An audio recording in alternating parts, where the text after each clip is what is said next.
Certains objets survivent parce qu'ils ont de la valeur. D'autres survivent parce que personne ne peut s'en débarrasser. À travers les siècles, dans différents pays, parmi des gens qui ne se sont jamais connus, le même schéma ne cesse d'apparaître. Une gemme sacrée est arrachée à son origine. Une boîte scellée est ouverte. Un objet rituel est sorti de l'endroit où il était censé rester. Et puis, presque comme si l'histoire elle-même réagissait, les conséquences commencent. Maladie, incendie, ruine, cauchemar, mort subite. Peut-être que tout cela n'est qu'une coïncidence. Peut-être que la peur suffit à donner l'impression que des événements ordinaires sont liés. Mais quand la même structure se répète encore et encore, à travers des cultures qui ne partagent ni langue, ni religion, ni folklore commun, la question devient beaucoup plus difficile à écarter. À quel moment une légende cesse-t-elle de ressembler à une superstition pour commencer à ressembler à un avertissement? Ce soir, nous examinons 10 artefacts qui n'ont jamais été destinés à être traités comme de la décoration, des trophées ou des objets de collection. Chacun porte une histoire plus sombre que l'objet lui-même. Et plus on s'enfonce, plus il devient difficile de croire qu'il ne s'agit que de simples histoires. Nous commençons par ce qui est peut-être le bijou maudit le plus célèbre au monde. Top 1. Le diamant Hope. Le diamant Hope est généralement présenté comme un chef-d'œuvre de la nature, une pierre précieuse bleue rare admirée derrière la vitre d'un musée, étudiée pour sa beauté, son âge et sa singularité chimique. Mais bien avant de devenir une pièce d'exposition, il portait une réputation bien plus sombre que le luxe. Son histoire ne commence pas dans une galerie ou une chambre forte royale. Elle commence par un retrait, par l'idée que quelque chose de sacré pourrait être détaché de son monde d'origine et transformé en propriété. C'est là que commence le malaise, et une fois qu'il a commencé, il ne s'arrête jamais vraiment. On pense que le diamant remonte à l'Inde, où la pierre brute d'origine aurait été prélevée sur une idole sacrée. Que chaque partie de cette histoire d'origine soit historiquement prouvable importe moins que ce qui a suivi, car dès l'instant où la gemme est entrée en circulation, les gens ont commencé à attacher des catastrophes à son parcours. Le marchand français Jean-Baptiste Tavernier a apporté la pierre en Europe au XVIIe siècle, et les récits de sa mort violente ont contribué à établir les premiers murmures selon lesquels le diamant causait la ruine de ceux qui le possédaient. Au fil du temps, la pierre est entrée dans l'orbite de la royauté, a été retaillée en bleu de France et a fini par passer entre les mains de rois et d'aristocrates dont les destins resteront dans les mémoires non pour leur triomphe, mais pour l'humiliation, l'effondrement et la mort. Louis XV, Louis XVI, Marie-Antoinette.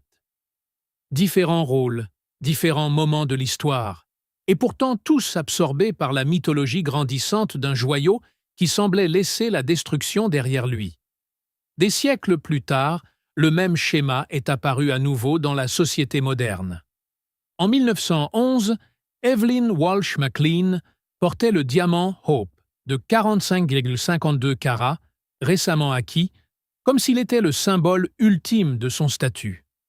Elle entrait dans les salons de l'élite, étincelante de confiance, convaincue de posséder quelque chose d'extraordinaire. Elle avait raison, mais pas de la manière dont elle l'imaginait. En l'espace d'une décennie, sa famille fut brisée. Son fils fut tué dans un accident de voiture. Sa fille se suicida plus tard. Son mari sombra dans un effondrement mental. Le diamant resta, mais pas la vie qui l'entourait. Cette séquence a approfondi la légende, car elle a fait de la malédiction moins un vieux mythe royal qu'un phénomène capable de frapper encore dans le monde moderne. Et le schéma a continué à s'étendre. D'autres propriétaires ont été liés à des faillites, des hospitalisations psychiatriques, des meurtres et des revers de fortune soudains. Un sultan turc aurait offert le bijou à une concubine qui fut tuée par la suite. Un banquier s'en est emparé et a tout perdu en quelques mois. Chaque histoire renforçait la même idée terrifiante. La pierre ne se souciait pas de savoir si son propriétaire était un roi, un collectionneur, une mondaine ou un financier. Elle semblait seulement exiger que, tôt ou tard, quelque chose d'irremplaçable soit pris. Même aujourd'hui, exposé au Smithsonian, officiellement considéré comme une simple merveille géologique, le diamant Hope ressemble toujours moins à un trésor qu'à un avertissement préservé sous verre. Car s'il ne s'agit que d'un diamant, pourquoi son histoire est-elle devenue une chaîne de chagrins s'étendant à travers les empires, les familles et les générations? Et pourquoi chaque nouveau propriétaire, aussi instruit ou puissant soit-il, croit-il toujours que le schéma s'arrêtera avec lui? Top 2. La boîte à Diebuk. L'objet n'avait pas l'air dangereux. Lorsqu'il est apparu pour la première fois lors d'une vente de succession à Portland, dans l'Oregon, il s'agissait simplement d'un petit coffret à vin en bois, d'environ 25 cm de haut, avec des poignées en laiton et de légères inscriptions en hébreu gravées sur sa surface. Rien en lui ne suggérait quoi que ce soit d'inhabituel, aucun marquage signalant un danger, aucun dommage visible, rien qui puisse faire hésiter quelqu'un. Sauf une chose. La femme qui le vendait, une survivante de l'Holocauste, a donné un avertissement qui a immédiatement changé la perception de la boîte. Elle a dit qu'elle ne devait jamais être ouverte. Selon elle, le coffret contenait un dibuk, un esprit errant du folklore juif censé s'attacher aux objets et suivre les vivants.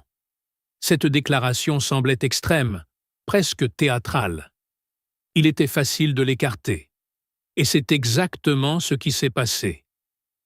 L'acheteur, Kevin Mannis, a ramené la boîte chez lui avec plusieurs autres articles, la traitant comme une curiosité plutôt que comme quelque chose de sérieux. Mais peu de temps après, de petits événements ont commencé à se produire. Subtils au début, presque explicables. Une odeur étrange persistait autour de la boîte, quelque chose comme de l'urine de chat qui refusait de disparaître, peu importe le soin apporté au nettoyage. Les appareils électriques de la maison ont commencé à mal fonctionner. Les lumières vacillaient sans raison. Les portes s'ouvraient d'elles-mêmes. C'était le genre d'événement que l'on pouvait ignorer, rationaliser ou simplement choisir de ne pas relier entre eux. Puis, les rêves ont commencé. Mannis a décrit des cauchemars vivaces dans lesquels une vieille femme apparaissait, l'attaquant tout en chuchotant dans une langue qu'il ne comprenait pas. Les rêves étaient intenses, physiques, répétitifs. Et ce qui les rendait plus inquiétants, c'est ce qui est venu plus tard. D'autres propriétaires, des gens qui ne l'avaient jamais rencontré, qui n'avaient aucun contact avec lui, décriraient plus tard presque exactement le même rêve.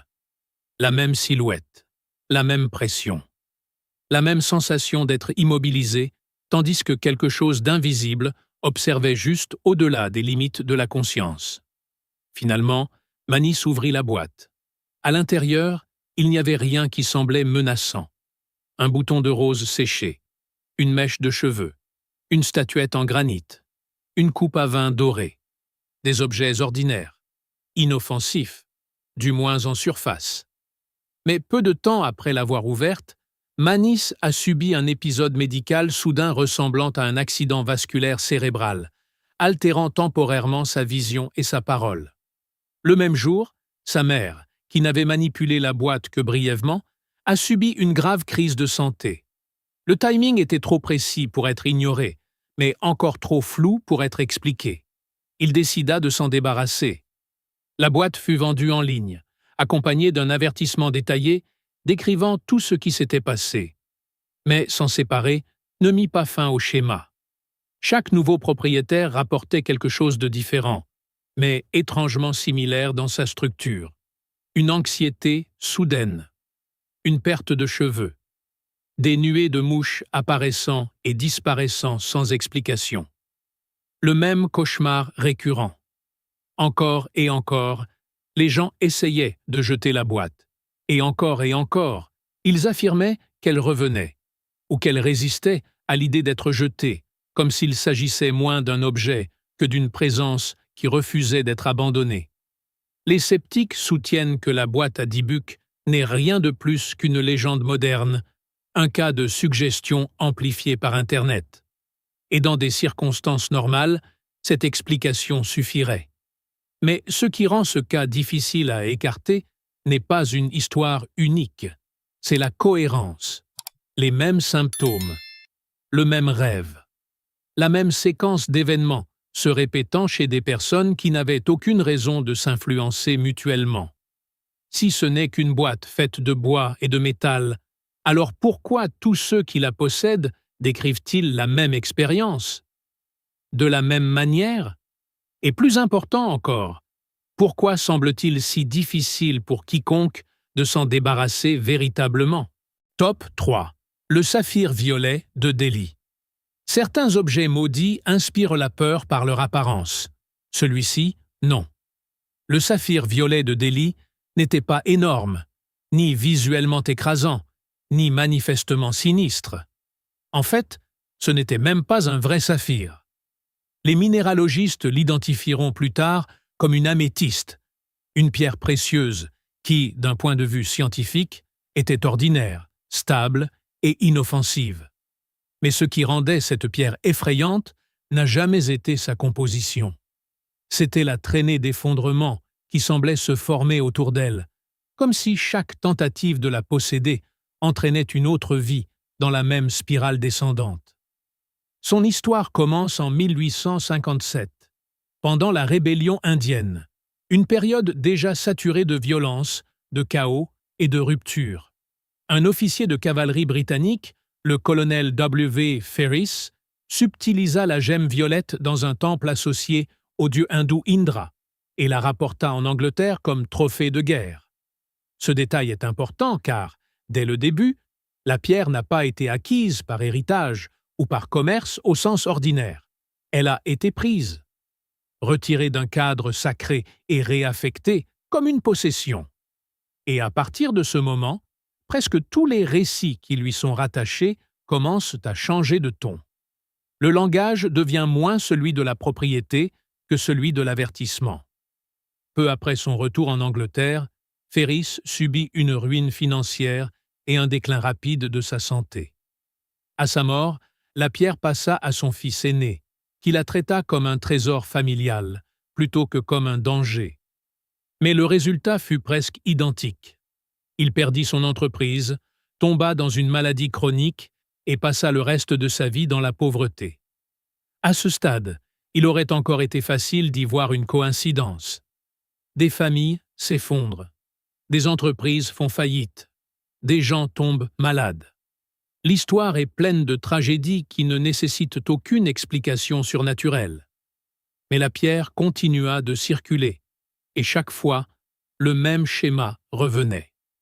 Finalement, elle entra en possession d'Edward Heron Allen, un scientifique, écrivain et collectionneur britannique respecté, connu pour son esprit rationnel et son profond scepticisme. Si quelqu'un était susceptible de rejeter la réputation de la pierre, c'était bien lui. Au début, c'est exactement ce qu'il fit. Il la traita comme une curiosité étrange, peut-être un objet culturel chargé de superstition. Mais peu après l'avoir accepté, l'atmosphère autour de lui commença à changer. Des membres de sa maison souffrirent d'anxiété, de troubles du sommeil et d'un sentiment persistant de malaise. Il essaya de donner la gemme. Le premier destinataire la lui rendit après des accidents répétés et des problèmes financiers. Le second, une chanteuse professionnelle, perdit brusquement sa voix et fut forcée d'abandonner sa carrière. Deux personnes distinctes, deux vies séparées. Le même refus de la pierre de rester n'importe où longtemps sans conséquence. Désespéré de briser le cycle, Heron Allen jeta la pierre précieuse dans le Regent's Canal de Londres. Elle aurait dû disparaître. Au lieu de cela, elle revint. Récupérée lors d'un dragage de routine, revendue, elle finit par remonter jusqu'à lui. Ce semble avoir été le moment où son scepticisme a cédé la place à la peur. Le ton de ses lettres changea. Il cessa de décrire la gemme comme inhabituelle et commença à la qualifier de dangereuse. En 1904, il devint convaincu qu'elle affectait sa fille encore bébé. dont la respiration devenait irrégulière, dont le sommeil était perturbé et dont la détresse ne s'apaisait pas. Craignant que l'objet ne représente une menace réelle, il le scella dans un récipient protecteur, l'enferma dans un coffre de banque et laissa des instructions écrites stipulant qu'il ne devait pas être ouvert avant 33 ans après sa mort. Il inclut également un avertissement précisant que la pierre était tachée de sang et qu'elle devrait être jetée à la mer par quiconque la manipulerait. C'est ce qui rend ce cas si troublant. Pas simplement les tragédies, mais la transformation des personnes impliquées. Un officier militaire l'a prise comme trophée, un fils l'a gardée comme héritage, un scientifique l'a acceptée comme curiosité, et un par un, tous sont passés de la possession à la peur. Aujourd'hui, la pierre reste sous la garde d'un musée, cataloguée, expliquée, chimiquement ordinaire.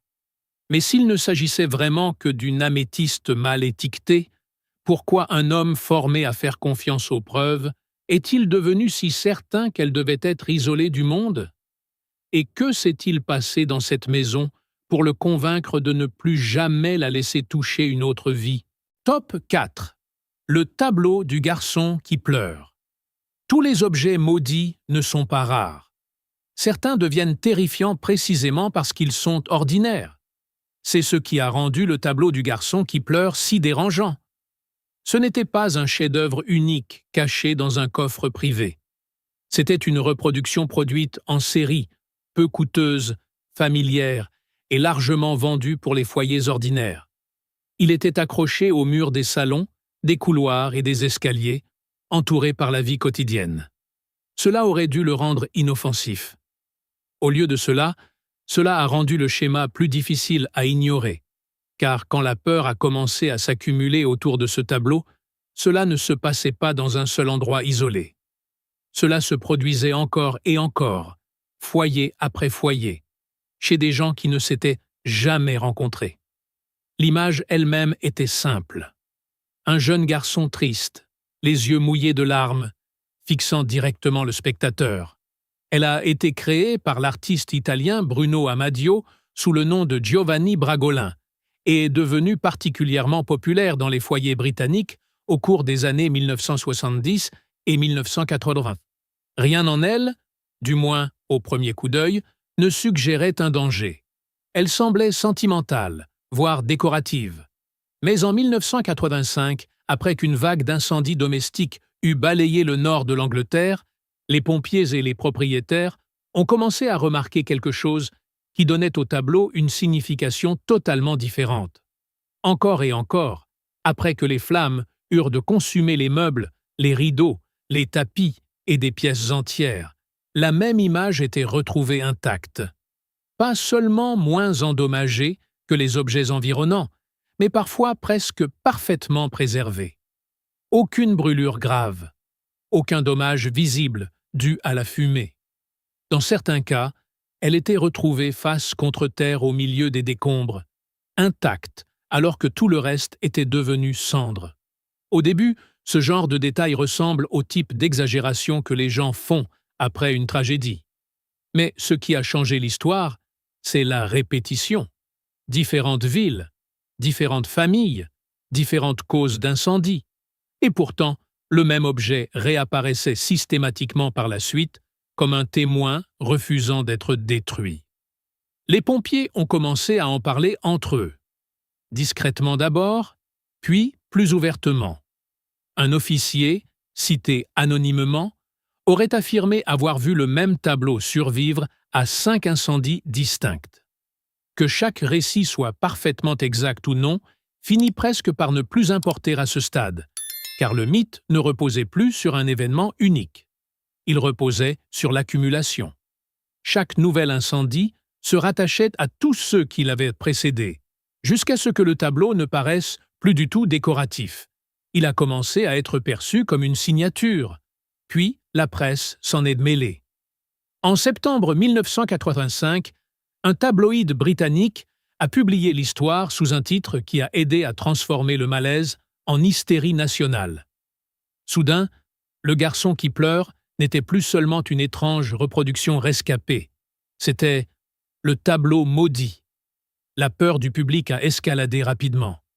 Les propriétaires ont commencé à le tenir pour responsable non seulement des incendies, mais aussi de séries de malchances, de maladies, de pertes d'emploi et de décès au sein de la famille. Une femme a raconté que le tableau était tombé du mur la nuit même où son mari était mort d'un AVC. Une autre l'a rendu après la mort soudaine de son chat. Que ces événements soient liés ou non, la logique émotionnelle était déjà en place. Une fois que les gens croyaient que le tableau portait malheur, chaque tragédie survenant à proximité commençait à ressembler à une preuve. Les autorités ont tenté de donner une explication rationnelle. Des enquêteurs ont suggéré que les reproductions pourraient avoir été produites sur des panneaux de fibres ignifugées et recouvertes d'un vernis qui leur permettait de survivre plus longtemps que prévu. Cette théorie est logique sur le papier, mais elle n'a jamais pleinement répondu à la question qui continuait de hanter le public. Pourquoi ce tableau-là si systématiquement? Pourquoi pas des dizaines d'autres reproductions produites en série à la même époque? Pourquoi cette image précise a-t-elle développé une association si spécifique et répétée avec la destruction? Une explication technique pouvait expliquer la survie lors d'un incident isolé. Elle n'expliquait pas totalement le schéma qui s'était déjà installé dans l'esprit des gens. Finalement, la peur est devenue si intense que des centaines de ces tableaux ont été collectés et brûlés dans un feu de joie public, comme si détruire l'image en masse pouvait détruire l'histoire qui lui était attachée. Mais l'histoire n'a pas disparu. Des copies ont continué à refaire surface dans des friperies, des greniers, des maisons abandonnées et des pièces oubliées, souvent encore dans un état remarquable. Et c'est ce qui rend la légende du garçon qui pleure si efficace. Il n'a pas besoin de poursuivre qui que ce soit. Il lui suffit de survivre. Car s'il ne s'agissait que d'une reproduction bon marché, pourquoi revenait-il sans cesse après un désastre, comme s'il avait été épargné pour une raison précise? Et pourquoi, de tout ce que le feu pouvait laisser derrière lui, était-ce toujours l'enfant en pleurs qui restait là pour vous regarder? Top 5. Le fragment de roche d'Uluru. Certains objets ne sont pas destinés à être possédés.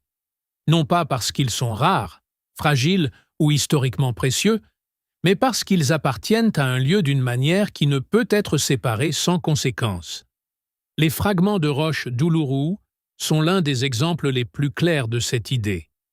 Individuellement, chaque pièce est petite, banale, souvent pas plus grande qu'une main. Mais ensemble, ils portent quelque chose qui ne semble pas s'effacer avec la distance, le temps ou les explications. Uluru, l'imposante formation de grès au centre de l'Australie, n'est pas seulement un site naturel.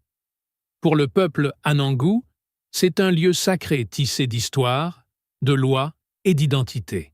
Chaque partie du site est liée à une signification, et retirer ne serait-ce qu'un petit fragment n'est pas vu comme la collecte d'un souvenir, mais comme la rupture d'une relation qui n'était pas censée être rompue. Malgré cela, pendant des décennies, des visiteurs ont ramené des morceaux de la roche chez eux, souvent sans bien comprendre ce qu'ils prenaient. À l'époque, cela semblait inoffensif. Un souvenir physique d'un voyage. Quelque chose à garder. Quelque chose à posséder. Puis le schéma a commencé. Des touristes ayant pris des fragments ont commencé à signaler une chaîne inhabituelle de malheurs. Accidents, maladies soudaines, effondrements financiers, ruptures amoureuses. Certains décrivaient un sentiment d'anxiété persistant qui ne disparaissait pas. D'autres parlaient de rêves vivaces liés au lieu qu'ils avaient quitté. Au début, ces récits étaient éparpillés et faciles à écarter. Voyager peut être stressant. La vie est imprévisible. Mais au fil des années, le nombre d'histoires similaires a cru au point de ne plus pouvoir être ignoré. Les détails changeaient d'une personne à l'autre, mais la structure restait la même. Quelque chose était pris, et quelque chose en retour semblait être perdu. Finalement, les fragments ont commencé à revenir. Des colis ont commencé à arriver dans les bureaux des parcs et les centres culturels. Des boîtes remplies de petits morceaux de pierre, chacun accompagné de lettres manuscrites. Certaines étaient brèves, presque apologétiques. D'autres étaient longues, émouvantes et détaillées. Les gens décrivaient des années de malchance qui, selon eux, avaient commencé au moment où ils avaient retiré la roche. Une lettre parlait d'une série d'accidents qui avaient failli tuer l'expéditeur. Une autre décrivait un effondrement financier complet, suivi d'une maladie dans la famille. Certains auteurs n'affirmaient aucune certitude, mais ils ne voulaient plus prendre de risques. Rendre le fragment semblait être le seul moyen de restaurer l'équilibre, même s'ils ne pouvaient pas expliquer comment cet équilibre avait été rompu. Ce qui rend ce cas différent des autres, c'est qu'il n'y a pas un objet unique, pas un artefact unique qui porte l'histoire. Il y a des milliers de fragments, dispersés à travers le monde, chacun lié à un récit personnel qui suit souvent la même courbe. Prenez quelque chose qui n'était pas à vous.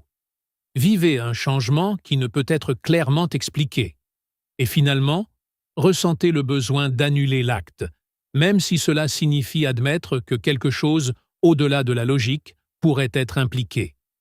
Les sceptiques te soutiennent qu'il s'agit d'un exemple puissant de suggestion, qu'une fois que les gens apprennent qu'un lieu est sacré, la culpabilité et l'attente peuvent façonner la manière dont ils interprètent les événements de leur vie. Cette explication est raisonnable, mais elle laisse tout de même une question en suspens. Pourquoi tant de personnes, de pays et de cultures différents arrivent-elles indépendamment à la même décision? Elles renvoient la pierre. Parce que la cause soit psychologique, culturelle ou toute autre chose, le résultat est toujours le même. Garder le fragment ne semble pas juste. Et le rendre semble être la seule façon de faire cesser les choses. Ainsi, s'il ne s'agit que de morceaux de grès, pourquoi la distance ne semble-t-elle jamais les séparer du lieu d'où ils viennent? Et pourquoi tant de gens ont-ils le sentiment que le seul moyen d'échapper à ce qui les a suivis est de le renvoyer chez lui? Top 6. Le masque de guerrier maori. Certains objets sont créés pour être vus. D'autres sont créés pour être ressentis. Les masques de guerriers maoris, souvent sculptés avec des expressions intenses, des yeux écarquillés et des langues saillantes, n'ont jamais été destinés à être des pièces décoratives exposées pour la curiosité. Ils faisaient partie d'un système culturel vivant, lié à l'identité, à la protection et à la présence spirituelle. Chaque sculpture portait une signification et, dans de nombreux cas, on croyait qu'elle contenait une forme d'énergie connectée à ceux qui l'avaient créée et à ceux qui l'utilisaient. Retirer un tel objet de ce contexte n'était pas un simple déplacement. C'était une séparation de sa raison d'être. Beaucoup de ces masques ont fini par se retrouver dans des collections privées, des marchés d'antiquités et des musées à travers le monde. Pour un collectionneur, c'étaient des œuvres d'art frappantes. Pour les historiens, c'étaient des artefacts culturels. Mais pour les communautés dont ils étaient issus, ils n'ont jamais été de simples objets. Et cette différence de perception peut expliquer pourquoi les histoires qui leur sont attachées ont commencé à suivre un schéma très spécifique. Certains des récits les plus persistants concernent des femmes qui ont manipulé ou conservé les masques dans des espaces privés. Selon plusieurs rapports, l'exposition à certains masques était censée porter malheur, affectant particulièrement la fertilité ou causant des maladies inexpliquées. Qu'il soit interprété comme une réaction spirituelle ou le franchissement d'une frontière culturelle, le résultat était le même. Les personnes entrées en contact avec les masques ont commencé à subir des perturbations difficiles à rattacher à une cause claire. Dans plusieurs cas documentés, des collectionneurs ont signalé des changements soudains d'atmosphère au sein de leur foyer. Le sentiment d'être observé, des bruits inhabituels la nuit, des objets se déplaçant ou tombant sans explication claire.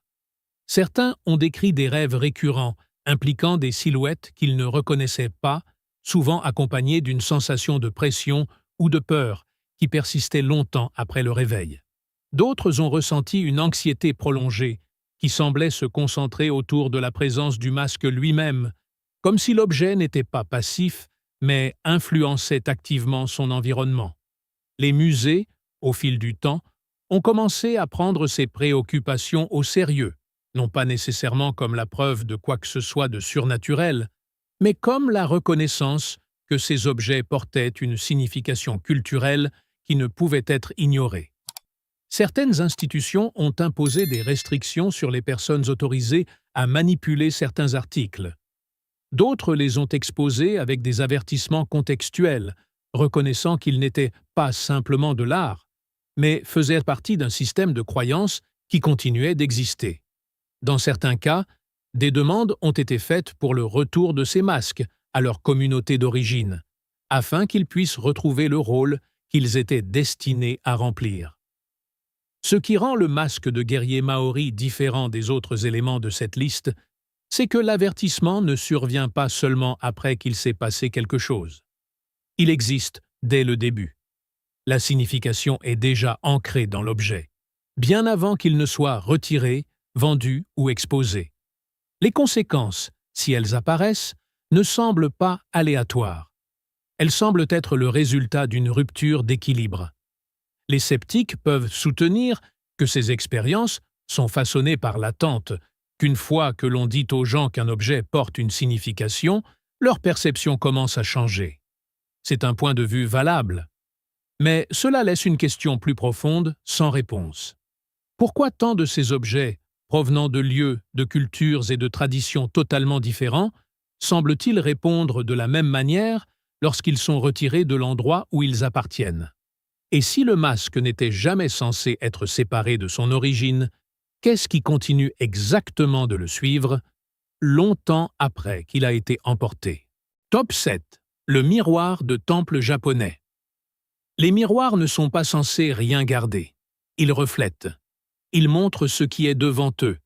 Et quand le moment passe, ils retournent à l'immobilité, ne retenant rien.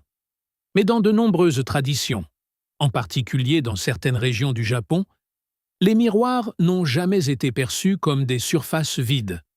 Ils étaient traités comme des objets capables de capturer une présence, de préserver une intention et d'agir parfois comme une frontière entre ce qui est visible et ce qui ne l'est pas. Dans les temples et les sanctuaires, les miroirs étaient souvent utilisés lors de rituels, non pas parce qu'ils révélaient quelque chose de nouveau, mais parce qu'on croyait qu'ils reflétaient la vérité sans distorsion. Et c'est là que commence le malaise. Car si un miroir peut refléter la vérité, que se passe-t-il quand quelque chose d'autre est laissé derrière dans ce reflet? On disait que le miroir associé à cette histoire avait été retiré d'un environnement de temple, séparé du contexte rituel qui définissait autrefois sa fonction. Au début, il se comportait comme n'importe quel objet ordinaire. Il était exposé, manipulé et traité comme une pièce culturelle plutôt que comme quelque chose d'actif. Mais avec le temps, des irrégularités subtiles ont commencé à apparaître. Les personnes qui passaient beaucoup de temps près de lui signalaient un inconfort croissant, un sentiment difficile à décrire mais impossible à ignorer. Ce n'était pas une peur immédiate. C'était plus lent, plus silencieux. Le sentiment que quelque chose n'était pas tout à fait aligné. Puis vinrent les anomalies visuelles. Certains observateurs ont affirmé que leurs reflets ne bougeaient pas toujours en parfaite synchronisation. De légers retards, de petites incohérences, des mouvements qui semblaient se produire juste une fraction de seconde trop tard, ou pas du tout. Ces détails étaient faciles à remettre en question, faciles à écarter comme des jeux de perception. Les miroirs sont connus pour se déformer sous certaines conditions d'éclairage. Le cerveau humain comble les lacunes, interprète mal les angles, crée des schémas qui ne sont pas réellement là. Mais ce qui rendait ces récits difficiles à ignorer, c'est qu'ils n'étaient pas isolés. Différentes personnes, à différents moments, décrivaient des expériences presque identiques. Les perturbations ne s'arrêtaient pas à ce qui pouvait être vu. Des gens ont commencé à signaler des changements dans leur cycle de sommeil, de l'agitation, des rêves récurrents dans lesquels ils se tenaient devant le même miroir, mais le reflet ne leur appartenait pas. Dans certains cas, la silhouette dans le reflet semblait les observer même après qu'ils s'étaient détournés. Les rêves n'étaient pas violents, ils n'étaient pas spectaculaires, mais ils portaient une intensité sourde qui les rendait difficiles à oublier. Et quand ces rêves se répétaient, nuit après nuit, la frontière entre l'imagination et l'expérience commençait à s'estomper. Finalement, le miroir fut rendu, non pas à cause d'un incident unique, mais à cause de l'accumulation. Le même schéma observé dans d'autres artefacts commença à apparaître ici également. Inconfort, répétition, le sentiment croissant que l'objet n'était pas passif. Lorsqu'il fut replacé dans un cadre de temple, les signalements cessèrent. Les perturbations s'arrêtèrent. L'environnement redevint normal, du moins selon ceux qui avaient été affectés. Cette résolution, aussi simple qu'elle paraisse, est ce qui donne son poids à l'histoire. Car si les expériences étaient purement psychologiques, liées uniquement à la croyance ou à la suggestion, pourquoi le fait de rendre l'objet à son contexte d'origine apporterait-il un sentiment de soulagement aussi constant? Les sceptiques soutiennent que l'esprit est assez puissant pour créer ces effets, surtout lorsqu'il est influencé par des attentes culturelles. Et c'est vrai. Mais cela laisse tout de même une question plus difficile à résoudre. Pourquoi ces expériences ne commencent-elles souvent qu'après que l'objet a été retiré de l'endroit où il était censé être? Et pourquoi semble-t-elle s'arrêter à l'instant où il est rendu? Si un miroir n'est qu'une surface, alors l'endroit où il est placé ne devrait pas avoir d'importance. Ainsi, que reflétait-il exactement lorsqu'il n'était plus à sa place? Top 8. Le vase de Bassano. Certains objets ne sont pas craints pour ce qu'ils font. Ils sont craints pour ce qui les suit. Le vase de Bassano est l'un de ces objets. Au premier coup d'œil, il paraît élégant, presque délicat. Un récipient en argent, finement ouvré, associé à la richesse, au statut et à la tradition. Rien dans sa conception ne suggère un danger. Aucun symbole, aucun avertissement, aucun dommage visible. Et pourtant, dès l'instant où il est entré dans l'histoire documentée, il a porté une histoire qui n'a jamais semblé changer. Quiconque le possédait ne le gardait pas longtemps. Selon la légende, le vase est originaire de l'Italie du XVe siècle. On raconte qu'il fut offert en cadeau de mariage à une jeune mariée. Lors de ce qui aurait dû être le début d'une nouvelle vie, quelque chose tourna mal. Elle mourut la nuit de ses noces, dans des circonstances qui ne furent jamais clairement expliquées. Le vase, toujours en sa possession, devint le premier maillon d'une chaîne d'événements qui se répéterait à travers les générations. Il fut hérité, transmis, et chaque fois qu'il changeait de main, le même schéma semblait suivre. Mort subite, perte inattendue, une vie interrompue sans avertissement. À mesure que l'histoire se répandait, le vase devint moins un héritage qu'un fardeau. Les familles qui le recevaient ne célébraient pas son arrivée. Elles s'en méfiaient. Certaines essayaient de le garder caché. D'autres tentaient de s'en débarrasser le plus vite possible, comme si la distance seule pouvait briser le lien qui s'était formé autour de lui. Mais la distance ne semblait pas avoir d'importance. Les récits continuaient. Les propriétaires mouraient en quelques mois. Certains subissaient des accidents. D'autres souffraient de maladies apparues, sans prévenir et progressant trop vite pour être comprises. Chaque nouveau cas ajoutait une couche supplémentaire à la légende, renforçant la même idée. L'objet n'apportait pas de mal immédiat, mais il ne permettait jamais à la stabilité de durer. Finalement, la peur devint trop forte pour être ignorée. Une famille aurait décidé de sceller le vase à l'intérieur d'une boîte en plomb, accompagnée d'un avertissement écrit stipulant qu'elle ne devait jamais être ouverte. Pendant un temps, cela sembla fonctionner. L'objet disparut de la circulation. Les histoires s'estompèrent. Mais des années plus tard, la boîte fut découverte et ouverte par des individus qui n'avaient aucune connaissance de ce qu'elle contenait. Et avec cela, le schéma recommença. Que ces événements ultérieurs soient pleinement documentés ou façonnés par le récit est difficile à déterminer. Mais la structure de l'histoire est restée intacte. Le vase est revenu, et les conséquences sont revenues avec lui. Dans les récits modernes, le vase de Bassano est souvent décrit comme disparu, son emplacement exact étant inconnu. Ce détail, vrai ou non, ajoute une couche de tension supplémentaire, car contrairement aux objets exposés dans les musées ou enfermés dans des environnements contrôlés, celui-ci est considéré comme introuvable. Quelque part, peut-être encore en train de passer d'un propriétaire à un autre, poursuivant silencieusement la même séquence qu'il suit depuis des siècles. Les sceptiques soulignent que de nombreux éléments de cette histoire reposent sur la légende plutôt que sur des registres vérifiables. Et c'est vrai. Mais même les légendes ont une structure, et celle-ci est restée remarquablement cohérente. Un objet entre dans une vie. Le temps passe. Et puis, quelque chose d'irréversible se produit.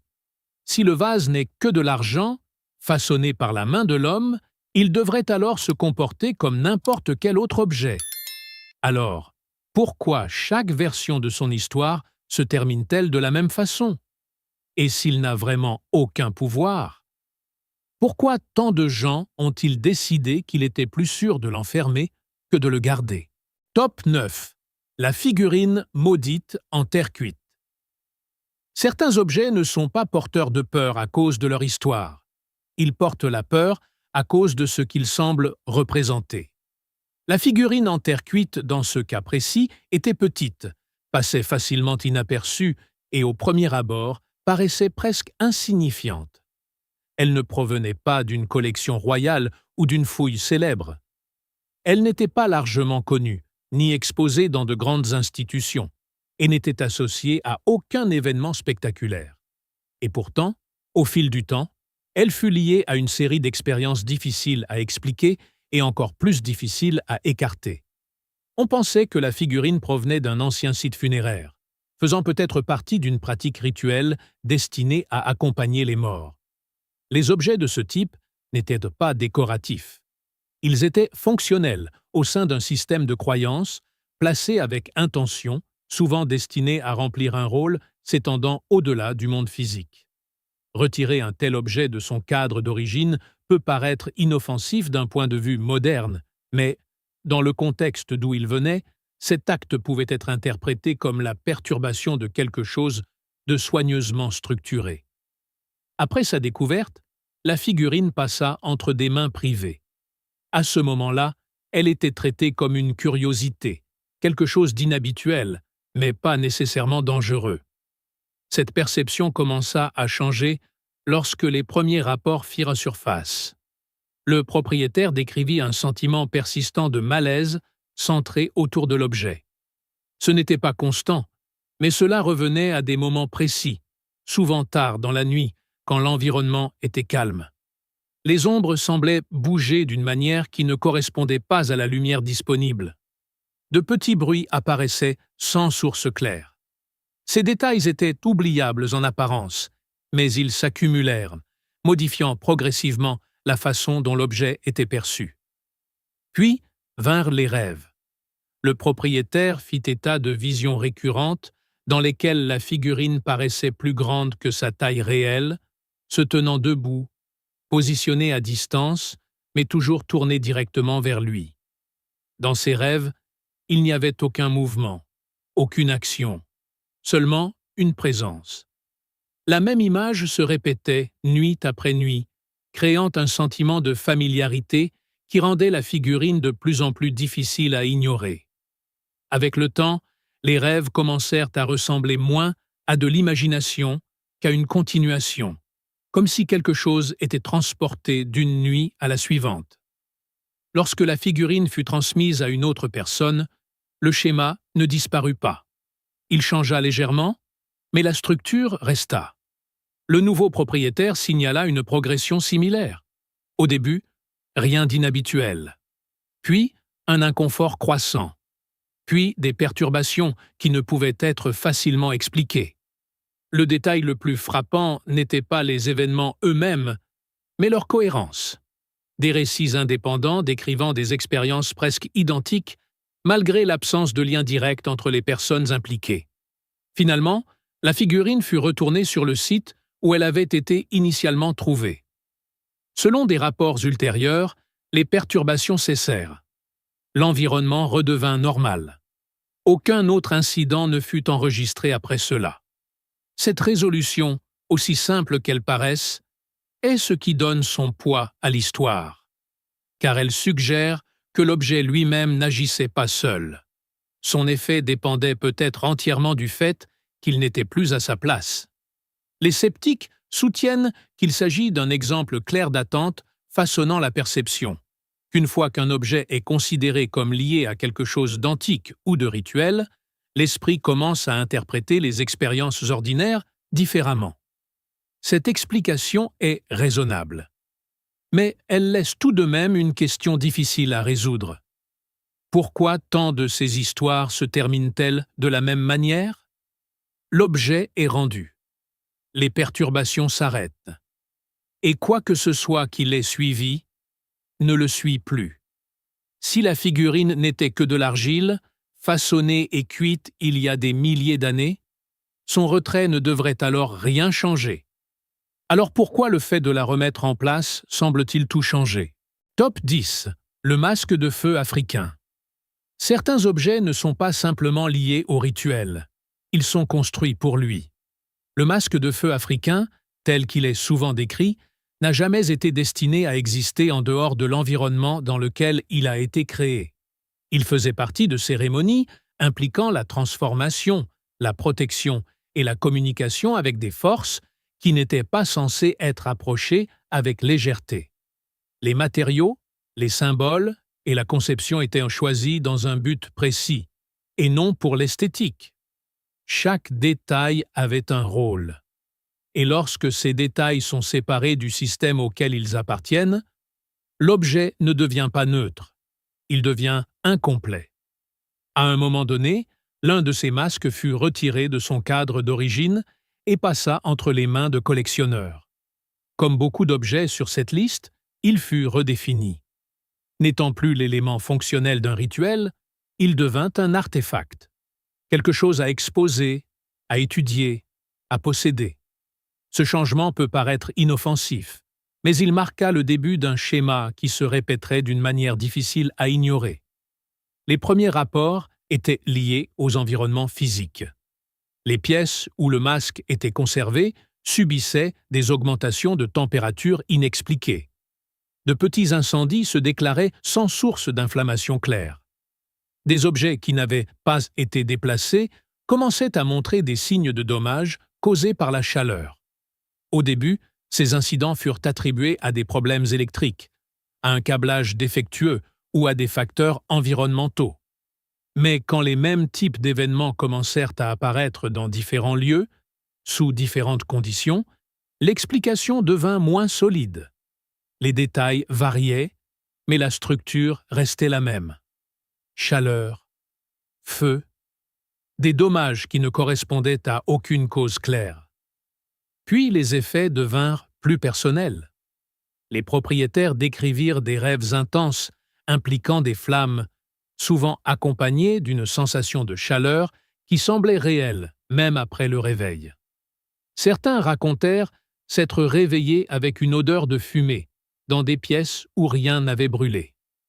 D'autres ressentirent une anxiété soudaine, qui semblait se focaliser sur la présence du masque lui-même, comme si la proximité de l'objet suffisait à déclencher une réaction impossible à contrôler facilement. Ces expériences n'étaient pas spectaculaires, prises isolément, mais, ensemble, elles formaient un schéma qu'il était difficile de dissocier de l'objet auquel elles étaient liées.